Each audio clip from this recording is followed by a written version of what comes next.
सहनाववतु सहनौ भुनक्तु सह वीर्यं करवावहै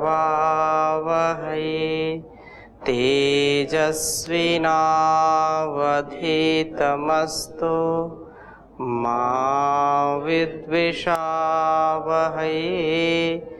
ओम शांति शांति शांति। वैदिक जीवन पद्धति की इस कक्षा में आप सबका हार्दिक स्वागत है, अभिनंदन है। वैदिक जीवन पद्धति अर्थात वैदिक जीवन जीने की कला, जो हमारा life style, art of living, जीवन जीने की कला, वो कला जिससे हमारे पूर्वजों ने, हमारे पथ प्रदर्शकों ने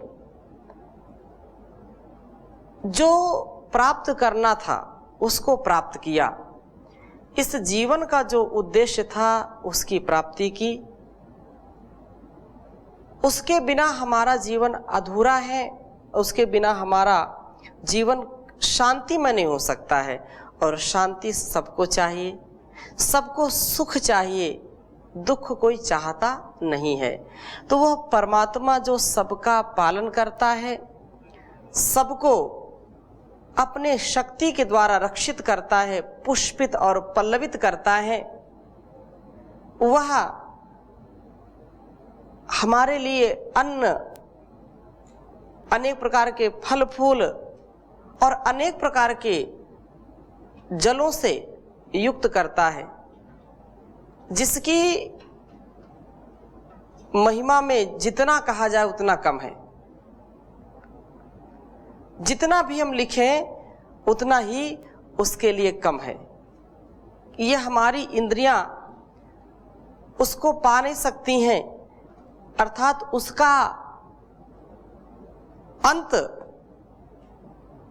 कभी कोई समझ नहीं सकता, जान नहीं सकता, क्योंकि वो अंतहीन है, वो असीम है। और हमारी जो इंद्रियां हैं वो ससीम है, सीमा सहित है। इनकी एक क्षमता वो एक सीमित दायरे में है, एक मर्यादित है। उस मर्यादा का ये अतिक्रमण नहीं कर सकती हैं इंद्रियां। इसलिए परमात्मा को समझने के लिए, जानने के लिए निरंतरता के साथ हम लगे रहें और उसके भाव से अपने आप को ओतप्रोत रखें। तो हम प्रार्थना के कुछ श्लोक पढ़ रहे थे, एक बार पुनः उन श्लोकों को दोहराएंगे जिससे आपको स्मरण भी हो जाए और उससे भाव बनता है और रोम रोम आपका उसकी कृतज्ञता से भर जाए, उसकी भक्ति से ये जीवन तर जाए। व्यक्ति तरने के लिए तो आया है यहाँ से, बार बार जन्म, बार बार मरण, इसका कोई ना कोई तो राज है। और इस राज के, इस रहस्य के पर्दे को उठाने का, सत्य को जानने का एक ही उपाय है, ईश्वर प्रणिधान।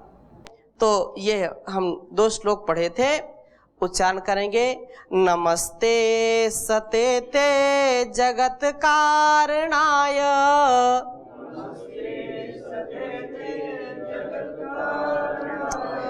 नमस्ते चिते सर्वलोकाश्रयाय,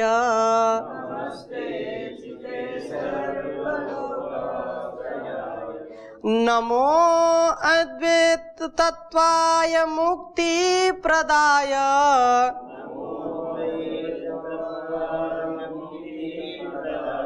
नमो ब्रह्मणे व्यापिने शाश्वताय,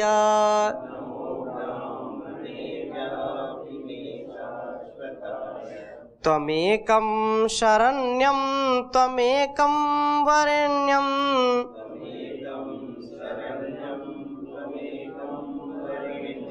त्वमेकं जगत्पालकं स्वाप्रकाशम्,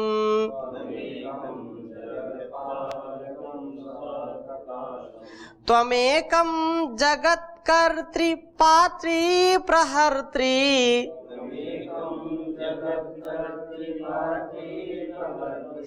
त्वमेकं परम निश्चलं निर्विकल्पम्।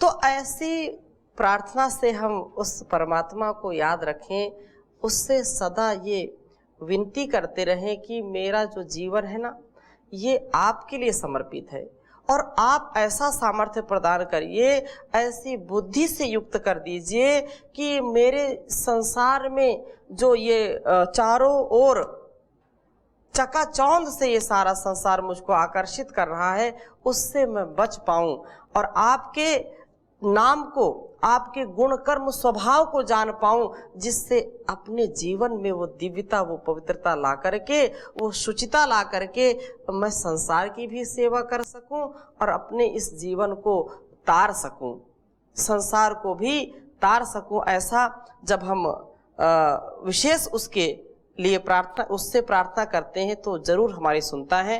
तो पुनः त्वमेकं शरण्यम त्वमेकं वरेण्यम कि कहा कि हे अशरणों के शरण, जिनका संसार में कोई शरण नहीं है, संसार में चारों ओर जहां ठोकर ही ठोकर मिलती है, जहां खुद की संतान ठोकर मार करके बाहर कर देती है, जहां लोक के लोग स्वार्थ जब उनका सिद्ध नहीं होता है तो ऐसे कचरे जैसे उठा करके फेंक देते हैं।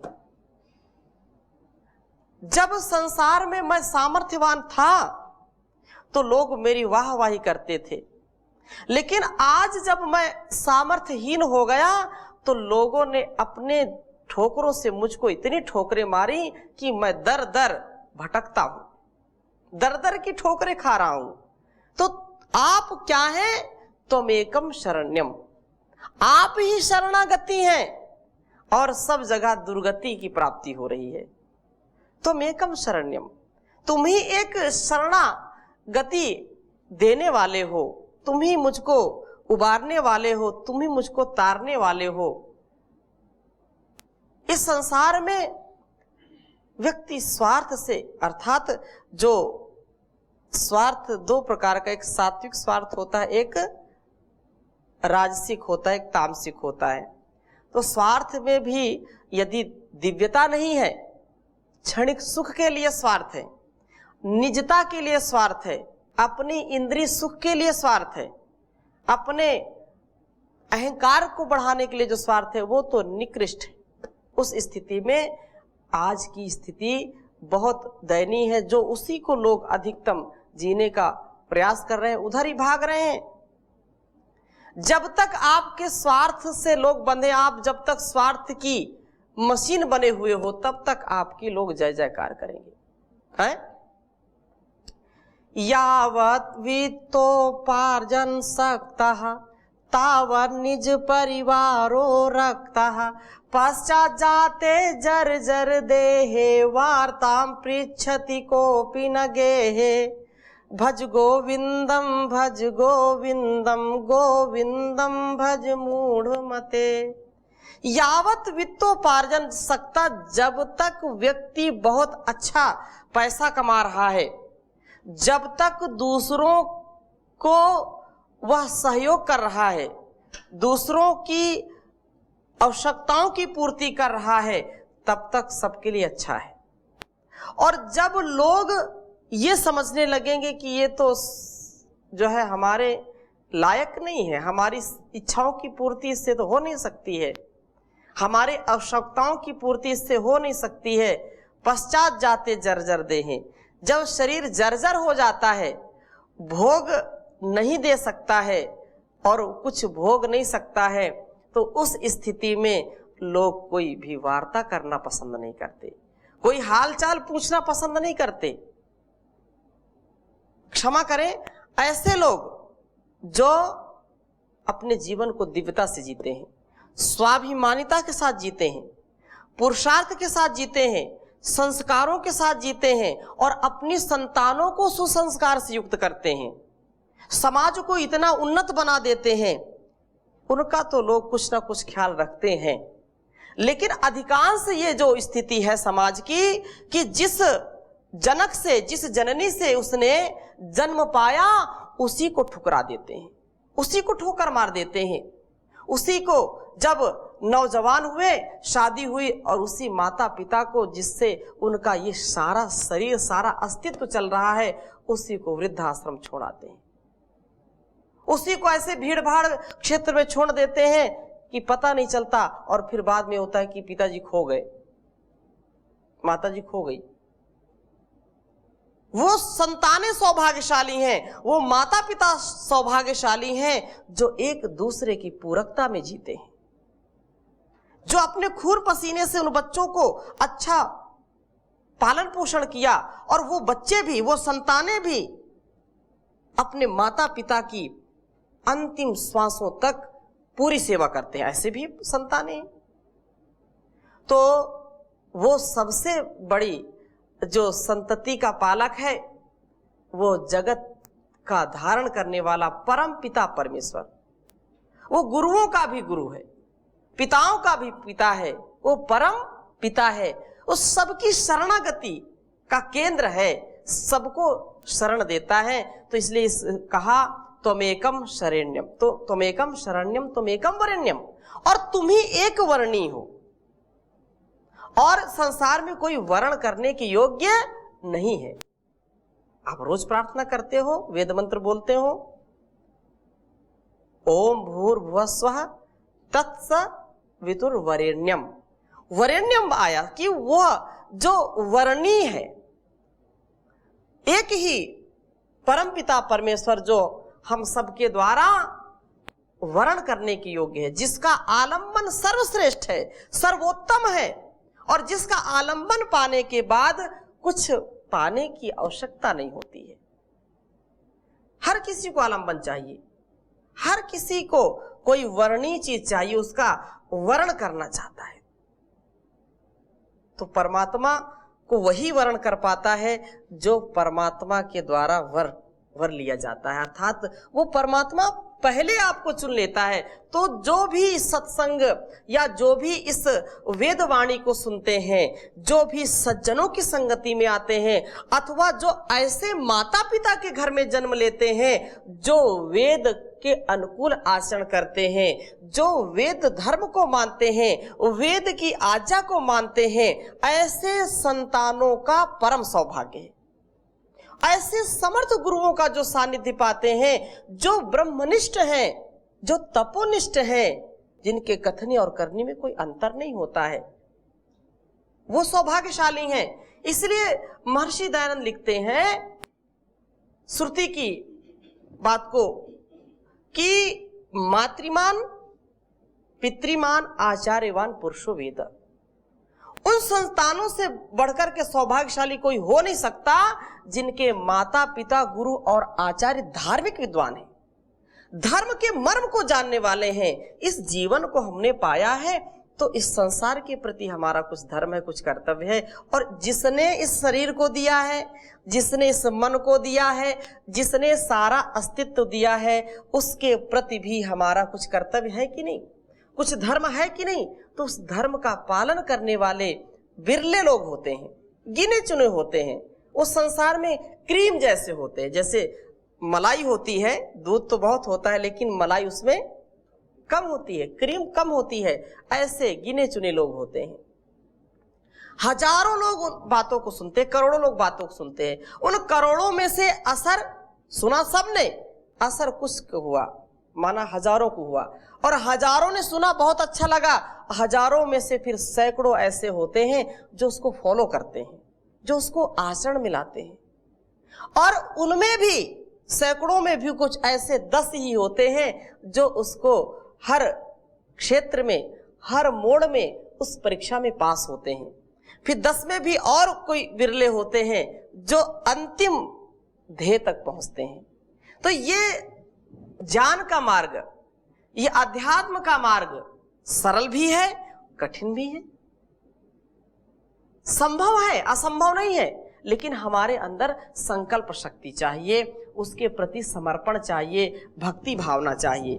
तो ये जो परमात्मा वह अशरणों का शरण बना हुआ है, वो आप ही जो इस संसार के लिए शरणागति का केंद्र हैं, आप ही केवल हमारे लिए शरण के आश्रय हैं और आप ही अकेले स्वीकार करने के योग्य हैं, अर्थात आपका ही वर्ण करने के योग्य है। संसार में कोई किसी का वर्ण करता है, कोई किसी का वर्ण करता है, ठीक है, लोक के व्यवहार को चलाने के लिए ये व्यवहार ठीक है, लेकिन ये शाश्वत नहीं है।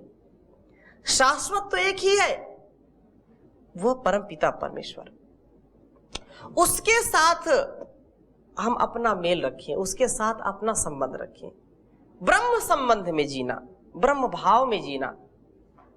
और एतद आलम्बनम श्रेष्ठम एतद आलम्बनम परम एतद आलम्बनम ज्ञात्वा ब्रह्मलोके महीयते। कठोपनिषद में आया कि लोग किसी आलम्बन लेते हैं, कोई पत्नी पति का आलम्बन लेती है और पति पत्नी का आलम्बन लेता है, छोटे बच्चे या बड़े बच्चे कोई माँ का आलम्बन लेता है, पिता का आलम्बन लेता है, कोई मित्र का आलम्बन लेता है, कोई गुरु का आलम्बन लेता है। संसार में सब अलग अलग आलम्बनों में जीते रहते हैं। कोई जो है अलग अलग सबकी जान की स्थिति के अनुसार आलम्बन लेता है। कोई जो है नशीली दवाओं का आलम्बन लेता है, कोई नशा का आलम्बन लेता है, तो कोई सत्संग का आलम्बन लेकर के अपने जीवन को अच्छा बनाता है। लेकिन आलम्बन का जो सर्वश्रेष्ठ है आलम्बन है, जो आलम्बन का अतिरेक है, वो ब्रह्म का आलम्बन, उस परम पिता का आलम्बन जो लेता है तो इस संसार में वो उन्नत हो जाता है, उत्कर्ष उसका हो जाता है, वो अपने चरम लक्ष्य को प्राप्त कर लेता है।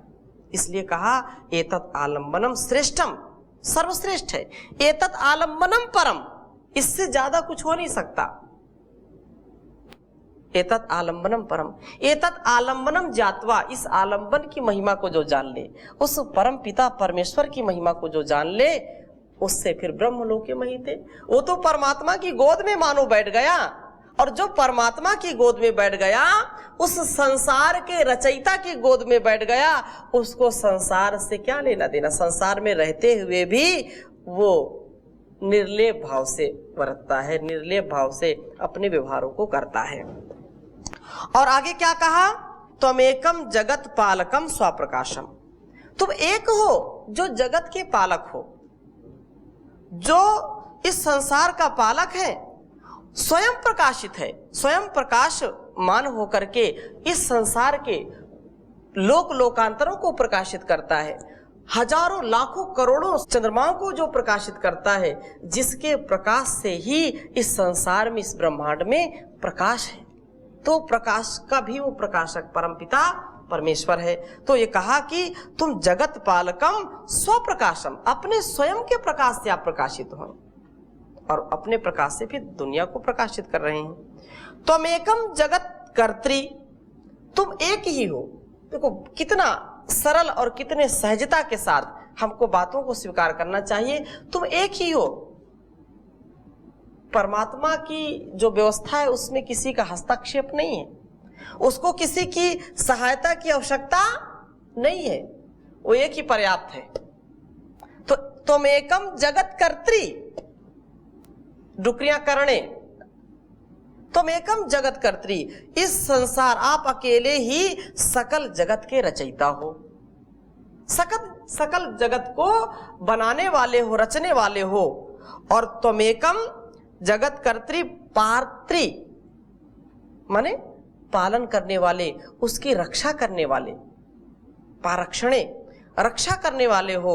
आप सबके पालक हो, सबके पोषक हो, और तुम प्रहर्त्री, प्रलय करता हो, प्रलय करते हो इस संसार के संतुलन के लिए। तुम जो है इस संसार को संतुलित रखने वाले हो। देखो जब मैं और तुम की बात आ जाए तो वहां पर दूरियां चली जाती हैं। तो बहुत बार तू का शब्द आपको आएगा, तुम एकम है, तुम माने तुम या तू का प्रयोग करते हैं, और वहां पर फिर बीच में कोई नहीं है, मैं और तू और मैं। इस स्थिति में तो आप ही अकेले, तुम ही एक अकेले सकल जगत के रचयिता और पालक हो, प्रलय करता है। और क्या कहा, तुम एकम परम निश्चलम निर्विकल्पम, आप ही अकेले अत्यंत निश्चल और निर्विकल्प अर्थात सर्वदा एक रूप रहने वाले हैं। निश्चल, कोई उसमें हलचल, हलचल का तात्पर्य वो बिल्कुल दृढ़ है, अटल है, उसका कोई बाल बांका नहीं कर सकता, उसको अपने रीत नियमों से भिन्न नहीं कर सकता, पृथक नहीं कर सकता। इसलिए कहा तुम एक रूप हो, सर्वदा एक रूप रहने वाले हो। ऐसे महिमामान उस महिमा में परमेश्वर को कह रहे हैं कि आपको ही हम शरणागति का केंद्र मानते हैं, और शरणागति की आप रक्षा करने वाले हो। जानकर मैं आपकी शरणागति को प्राप्त हो रहा हूं। आप मुझ पर ऐसी कृपा करें जिससे मैं आधि दैविक, आधि भौतिक और आध्यात्मिक त्रिविध दुखों से छूट करके आपका हो सकूं, आपको प्राप्त कर सकूं, और इस संसार के लक्ष्य को, जिसलिए मेरा जन्म हुआ है, जिसलिए मैं आया हूं, उस लक्ष्य की प्राप्ति हो सके। और इसी के बाद जो है अगला, क्योंकि वह परमात्मा बहुत ही दया भी करता है, पालन भी करता है, और संतुलन के लिए यहां प्रलय भी करता है। अंग्रेजी में उसको गॉड बोलते हैं। तो कहा कि गॉड, जी से क्या हो गया, जनरेटर, ओ से क्या हो गया, ऑपरेटर। जी से जनरेटर, ओ से ऑपरेटर गॉड, और डी से डिस्ट्रॉयर। दोनों, तीनों मतलब तीन शक्तियां परमात्मा की, तीन है, एक ही वो, लेकिन तीन शक्तियों के रूप में वो कार्य करता है। एक तो जन्म देता है, फिर उसका पालन करता है, और सृष्टि के कल्याण के लिए संतुलित करता है, उसको लय करता है, प्रलय, प्रकर्षण लय, उसको संतुलन उसका करता है।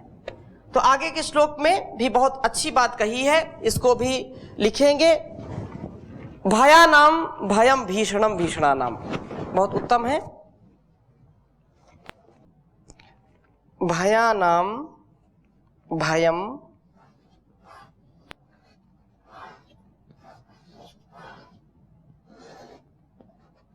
भयानाम भयम भीषणानाम भीषणम भीषणानाम।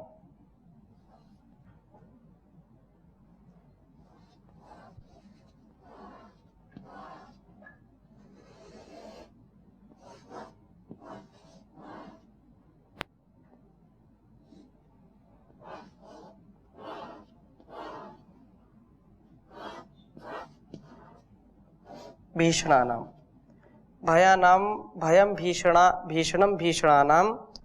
गति ही प्राणिनाम, इधर से लिख लीजिए, गति ही प्राणिनाम।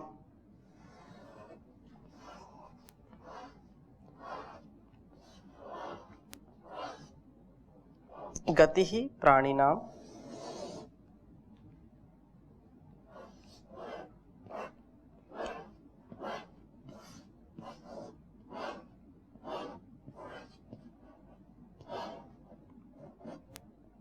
गति ही प्राणिनाम पावनम पावनानाम। बहुत उत्तम बात कही। पावनम पावनानाम।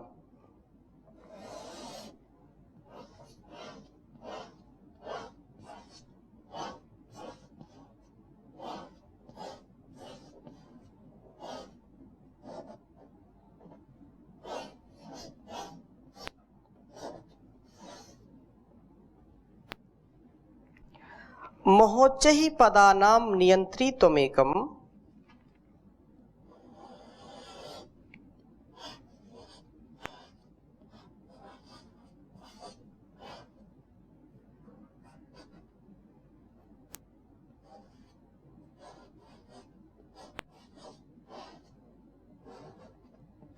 मोहोच्चै पदानां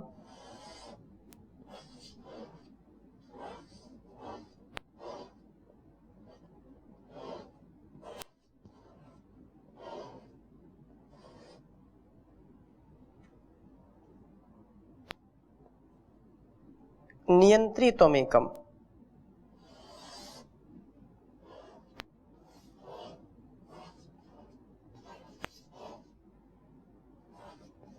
नियन्त्रित्वमेकम्।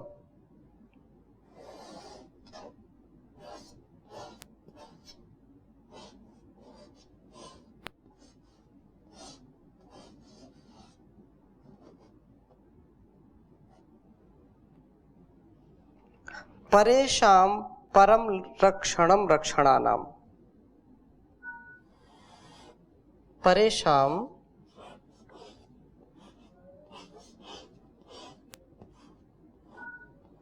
परेषां परम रक्षणं रक्षणानाम्।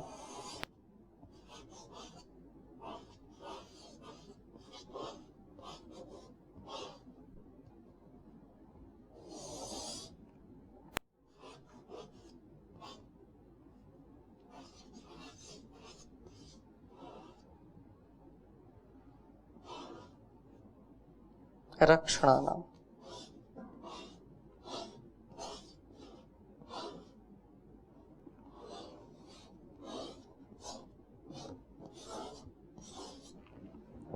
बहुत उत्तम है, यह उच्चारण करेंगे भाव के साथ। भयानां भयं भीषणं भीषणानां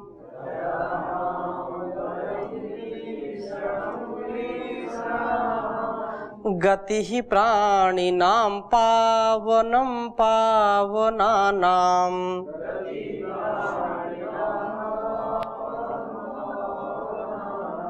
मोहोच्चैः पदानां नियन्त्रित्वमेकम्।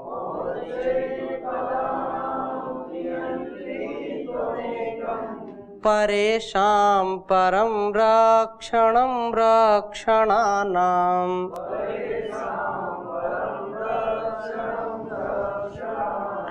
भयानां भयं भीषणं भीषणानां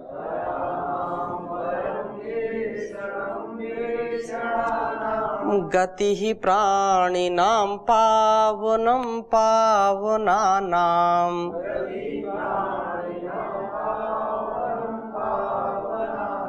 मोहोच्चैः पदानां नियन्त्रित्वमेकम्।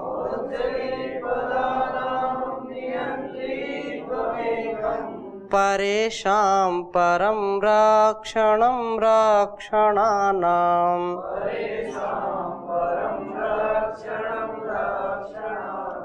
तो ऐसे भाव से कि उस परमात्मा का जो स्वरूप है उसके विषय में ये कहा कि यह ईश्वर भयानां भयम। शेष चर्चा हम अगली कक्षा में करेंगे, अभी यहीं पर विराम ले रहे हैं। ओम शांति शांति शांति।